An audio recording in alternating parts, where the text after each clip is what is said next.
Let's talk about this decision to become a venture capitalist. What was the opportunity you saw in venture that you didn't see in remaining as an innovator? Yeah, there you go again, Hobie. I'm not much for labels. I don't like labels. I don't even like that we call them labels, okay? There's a history of false dichotomies in the world that make no sense on first principles. Separations that I didn't invent and I shouldn't feel constrained by.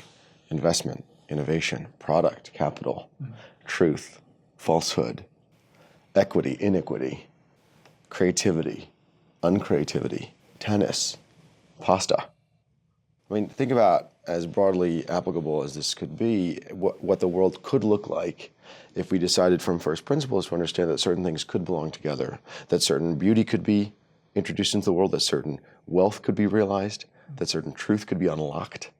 If we just allowed young people who dreamed to dream bigger and broader and not just put them in one silo. What if Mario Batali had also been given a tennis racket when he was a kid? What if Pete Sampras had been encouraged to use a spatula? You might have a completely new and newly realized value creation in the world, a newly realized and unlocked beauty in the world. You might have a guy roaming the world dominating two fields called Mario Sampras. And he'd have picked up a spracula. Spracula, I like that. That's innovation. You should copyright that. I think you mean trademark, but yeah, trademark it, yeah, sure. Well, you're seeing how we brainstorm. You're seeing how we kind of, how the ideas, I like that, yeah. This is it. You see, this is what makes Heroic Ventures so special. There's a partnership that is beyond a partnership. It's more like a brotherhood between us. And it's like we could be in the kitchen together or on a tennis court together, and we're making pasta in both places. And we finish each other's.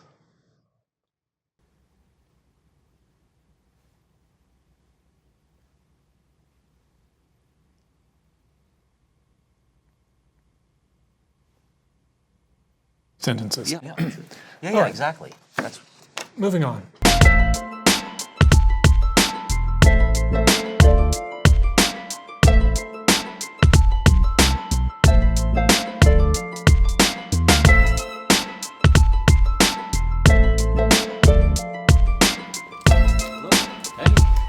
Hey, Josh, nice to meet you. Hi there, Cynthia. Oh, hi, Cynthia. Nice to meet you. All right. Well, there'll be plenty of time to bore you with facts and numbers, so I want to talk about the inspiration of Jailaway. So about 3 years ago, Cynthia and I were in El Salvador doing some research for our international law degree.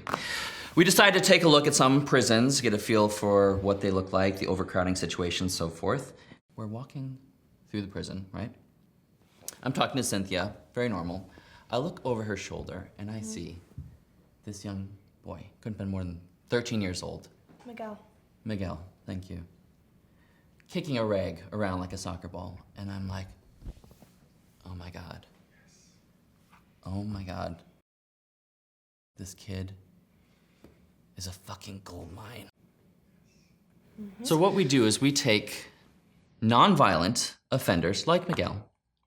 We find hosts or keepers that then bring the non-violent offenders into their home. We set up a secure room and they are kept in that room for the duration of their sentence. Airbnb, right? Nobody wants to invest in Airbnb. Stranger off the internet, they're gonna come in, they're gonna rape and murder you. Did right? it happen? Of course. Sure. But what is different about Jailaway? There are records. You know who's coming into your home. You know exactly their background. They're vetted by the their court history. system. We have done research for 2 years. We have run into problems, technical issues, but our churn rate has gone from 8% down to 4% because we found that the biggest barrier was communication. Yes. There's over 38 dialects just in El Salvador, alone. We tried Rosetta Stone, we tried, it just wasn't catching. Translator costs way too much money. So the way that we solve this barrier language problem, the language of... Taser, yes, but it's a corrective measure, is a better way to put it. And we do not condone. We do not condone but it is a the use of marketplace. Taser. It is a marketplace. And it says we do not condone it right on the handles. So in El Salvador, we also ran into Marta, single mother. She has 7 sons. 7 sons, all in prison. 7 empty rooms. 7 empty rooms in her house. This poor mother, she's in this empty house by herself. You take her sons and you take the mother. I mean, the empty rooms. She can host 7 more people, make money, bring her sons back. Maybe even the app will connect them together. It's a beautiful story. Utilization. Utilization. Thank you for saying She's that. raised 7 criminals. I mean, is this really the best environment for these people to be rehabilitated? I mean, she raised 7 criminals, right? I mean, all 7 sons are criminals. And this is what this is about. Second chances. Second chances. Second chances. From Martha. Let's say that a mother does raise a criminal. Person goes off to jail, prison, wherever. That room gets filled with a second chancer, right? That mother now has additional tools to be able to make that person into a productive member of society and into a cash source.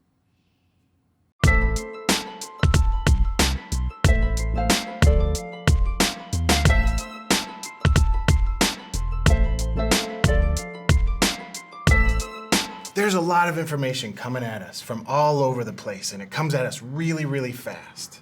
Sloth-li is a subscription-based technology deceleration service. Our research has shown that 53% of American citizens over the age of 55 would choose less information over more. That's a majority. Yeah, it is a majority. And 24% would actually pay to have less information.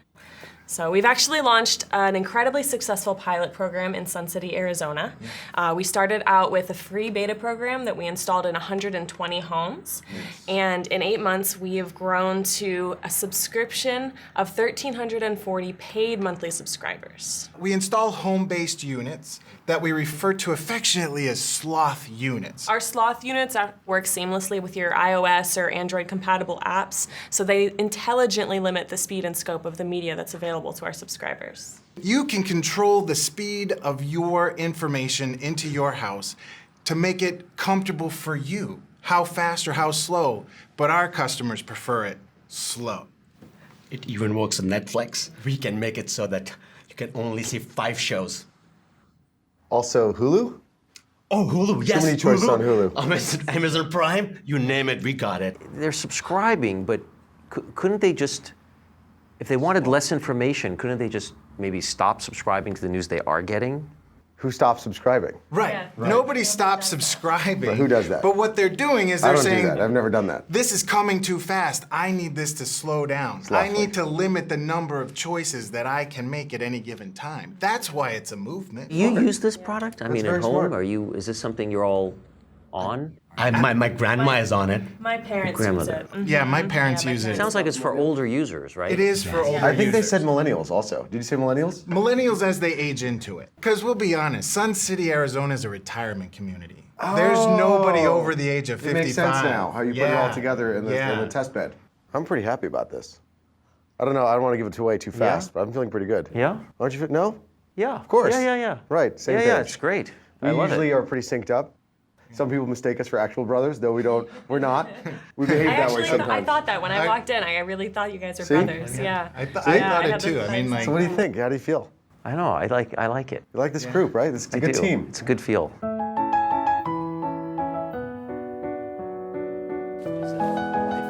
Light up, going crazy. And then, oh, hey, David. Yeah. How are we talking about this thing now? You know, we could just go stealth with it, I think. You know. Really? You sure?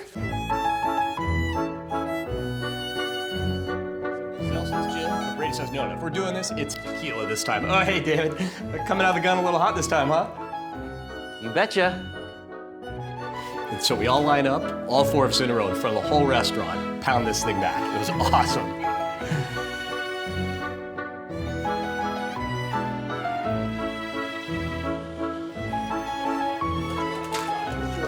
So then Brady says, I am. Oh, hey, David. Are we still feeling good about this thing? David? David?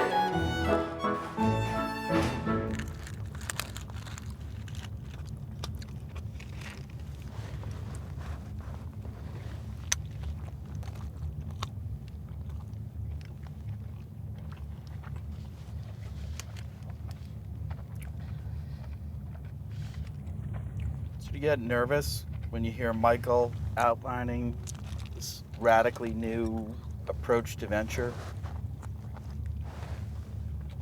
No. That's Michael.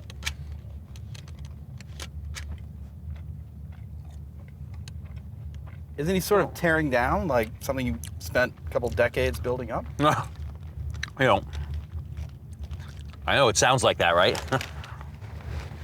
But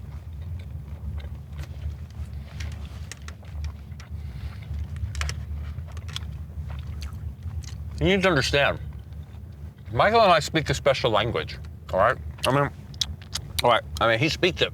I understand it, you know, and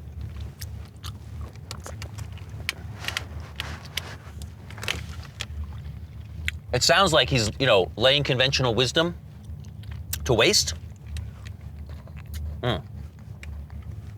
He is, right, technically, but you have to understand that, you know, he's actually coming from a place of understanding, all right?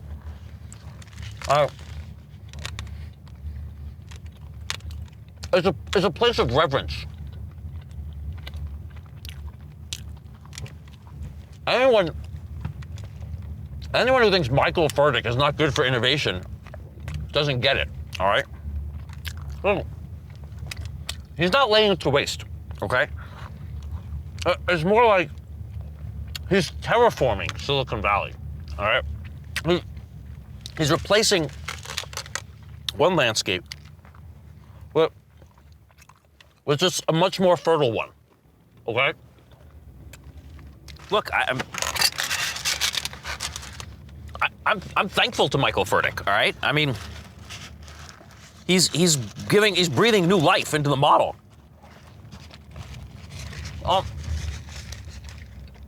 I could only do the same thing over and over for 20 years, you know?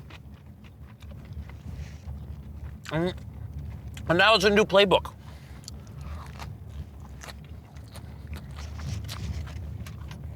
This is what Silicon Valley needs.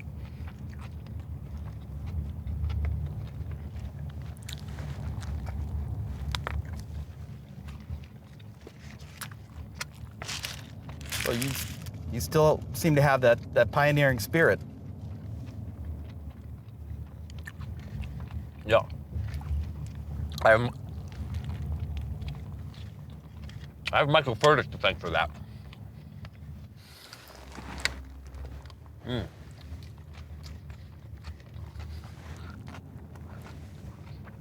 I mean, look how much we've accomplished just in the first 100 days. How many deals we've done, how many industries we've disrupted. It's crazy, right? Well, that's what everybody says. No. No. I don't feel attacked by this. I feel like a winner, okay? A winner.